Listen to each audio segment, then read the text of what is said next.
আমাদের বিএনপি যুবদল, শ্রমিক দল, ছাত্র দল, কৃষক দল এবং বিভিন্ন অঙ্গ সংগঠনের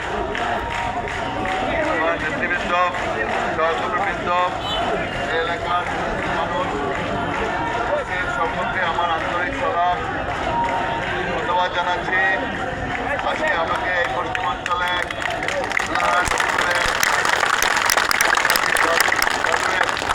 সাদরে বরণ করার জন্য, সম্মানিত করার জন্য এই রোদের ভিতরে আপনারা কষ্ট করে আমাকে যে ওয়েলকাম করেছেন, আমাদেরকে স্বাগত জানিয়েছেন, আমি আমার ব্যক্তিগত পক্ষ থেকে চরপেশন উপজেলা বিএনপির পক্ষ থেকে এবং আমাদের প্রিয় নেত্রী দেশনেত্রী বেগম খালেদা জিয়ার পক্ষ থেকে, আমাদের ভারপ্রাপ্ত চেয়ারম্যান জনাব তারেক রহমানের পক্ষ থেকে আন্তরিক ধন্যবাদ, আন্তরিক কৃতজ্ঞতা জানাচ্ছি।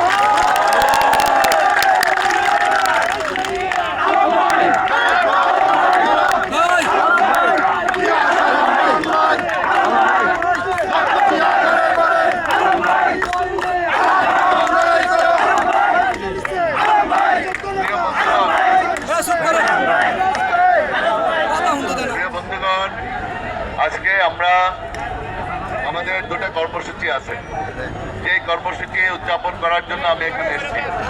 আজকে নীলিমা জ্যাকব কলেজে ফেয়ারওয়েল অনুষ্ঠান, বিদায় অনুষ্ঠান ছাত্রছাত্রীদের, সেই অনুষ্ঠানে আমি এখানে উপস্থিত হয়েছি এবং এরপরে আদর্শ কলেজ, সেই কলেজে আপনারা জানেন সে ম্যানেজিং কমিটির আমি সভাপতি, সেই হিসাবে সেখানেও একটা ফেয়ারওয়েল অনুষ্ঠান আছে, বিদায়ী অনুষ্ঠান আছে ছাত্রছাত্রীদের, পরীক্ষার্থীদের বিদায়ী অনুষ্ঠান।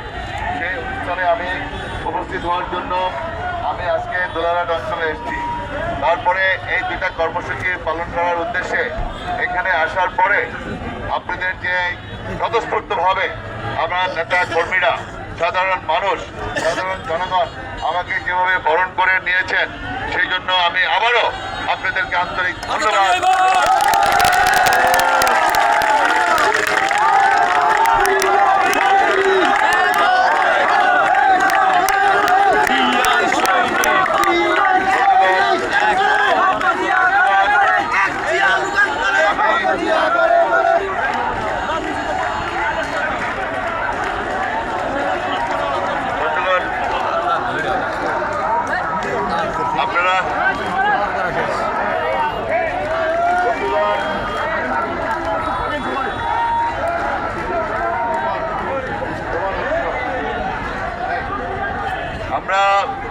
আমরা একটু বেশি সময় নিব না, বক্তব্য দীর্ঘ করব না।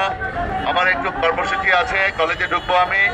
আপনাদের কাছে আমি অনুরোধ করব, মেহরবানি করে অনুরোধ করব, ছাত্রছাত্রীদের প্রোগ্রাম, কলেজের প্রোগ্রাম, এই প্রোগ্রামটা আমরা যাতে কলেজে সুশৃঙ্খলভাবে করতে পারি সে ব্যাপারে আমি আপনাদের সকলের কাছে আন্তরিক সহযোগিতা কামনা করছি। আপনারা সবাই যে স্বতঃস্ফূর্তভাবে আমাকে বরণ করেছেন, আমি অত্যন্ত আনন্দিত হয়েছি, আমি অভিভূত হয়েছি, আমি অত্যন্ত খুশি হয়েছি। আমরা চাই আগামী দিনে আমাদের নির্বাচন, ধানের শীষের নির্বাচন, সেই নির্বাচনকে আমরা বিপুল ভোটে ধানের শীষে আমরা বিজয়ী করব। আমাদের প্রিয় নেত্রী দেশনেত্রী বেগম খালেদা জিয়ার হাতকে শক্তিশালী করব। যারা ভারপ্রাপ্ত চেয়ারম্যান জনাব তারেক রহমানের হাতকে শক্তিশালী করব। আমাদের প্রিয় নেতাকে বীরের বেশে বাংলাদেশে ফিরিয়ে আনবো ইনশাআল্লাহ। আমরা সেই লক্ষ্যে কাজ করছি। আগামী দিনের রাষ্ট্রনায়ক জনাব তারেক রহমানকে বাংলাদেশের প্রধানমন্ত্রী হিসাবে আমরা দেখতে চাই। আজকে আমাদের সকলের দায়িত্ব, আজকে ফ্যাসিবাদ বিরোধী আন্দোলনে আমরা যারা ছিলাম, আপনারা জানেন আজকে ফ্যাসিবাদ মুক্ত হয়েছে বাংলাদেশে। যারা জনগণের ভোটের অধিকার কেড়ে নিয়েছিল আওয়ামী লীগ, এই রাজত্ব কায়েম করেছিল, লক্ষ লক্ষ কোটি কোটি টাকা, হাজার হাজার কোটি টাকা এদেশের জনগণের সম্পদ লুণ্ঠন করে বিদেশে টাকা পাচার করেছে।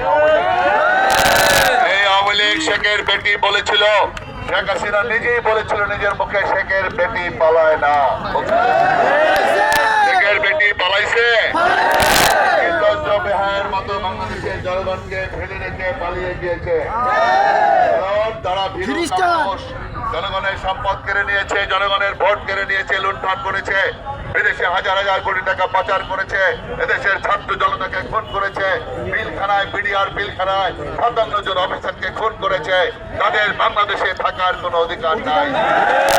সেই জন্যই সেই ভয়ে রোশনালের ভয়ে তারা পালিয়ে গিয়েছে। আজকে আমরা বাংলাদেশে গণতন্ত্র পুনরুদ্ধারের জন্য আমরা এগিয়ে যাচ্ছি ইনশাআল্লাহ।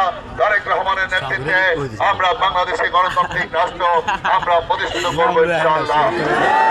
কেন্দ্রীয়ভাবে আমাদের প্রিয় নেত্রী দেশনেত্রী বেগম খালেদা জিয়ার নেতৃত্বে বারবার আমরা ক্ষমতায় এসেছিলাম এবং আমাদের নেতা বিএনপির প্রতিষ্ঠাতা চেয়ারম্যান শহীদ রাষ্ট্রপতি জিয়াউর রহমান তিনিও আমাদের এই দেশ পরিচালনা করেছেন। আমাদের গর্ব আমাদের জাতীয়তাবাদী দল, এদেশের মাটি ও মানুষের দল। জনগণের ভোটে নির্বাচিত হয়েছি আমরা কারচুপি করে লুটপাট করে জনগণের ভোটের অধিকার কেড়ে নেই নাই। আমরা গণতন্ত্রকে হত্যা করি নাই। বিএনপি এদেশে গণতন্ত্রে বিশ্বাস করে, তাই আমরা জনগণের উপরে আমাদের আস্থা রয়েছে।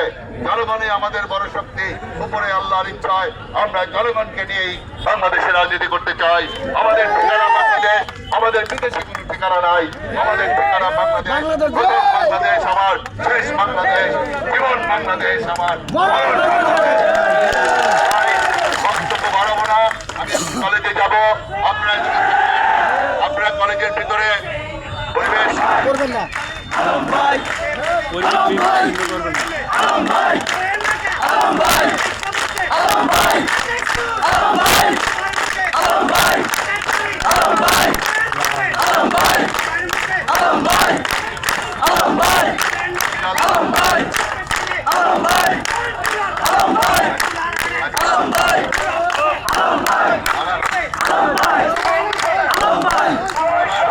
আমার এই কলেজের যে কর্মসূচিটা আছে, এই কর্মসূচিতে যাতে সফল হয়, আপনারা কি সফলতা কামনা করেন? আমার কর্মসূচিটা সফল হোক এই কলেজ, তারপরে আরেকটা কলেজ আছে, এটা আপনারা সফল করবেন এবং আমাদেরকে সহযোগিতা করবেন। আপনারা সবাই হুড়মুড় করে কলেজের ভিতরে যাবেন না। ছাত্রছাত্রীরা কলেজে থাকবে, তাদের উদ্দেশ্যে আমি বক্তব্য রাখবো। তাদের সাথে অনেকদিন পর আমি মিলিত হব। ছাত্রছাত্রীদের সাথে অনেকদিন যাবৎ আমি আসতে পারি নাই। সুতরাং আপনাদের সাথে বিভিন্ন সময় আমি দেখা হয়েছে, ঢাকায় দেখা হয়েছে, আন্দোলন সংগ্রামে দেখা হয়েছে, আপনারা ভোলা গেছেন, বরিশাল গেছেন, ঢাকায় মহাসমাবেশে গিয়েছেন। আপনাদের সাথে আমার কর্পোরেশনের বাসায় আপনাদের সাথে মিটিং হয়, দেখা সাক্ষাৎ হয়। কিন্তু আজকে ছাত্রছাত্রীদেরকে নিয়ে আমি একটু বসবো অল্প সময়ের জন্য, আপনারা আমাকে সহযোগিতা করবেন। আপনাদের সবাইকে আমার আন্তরিক ধন্যবাদ, আন্তরিক কৃতজ্ঞতা জানিয়ে আমি আমার বক্তব্য শেষ করছি।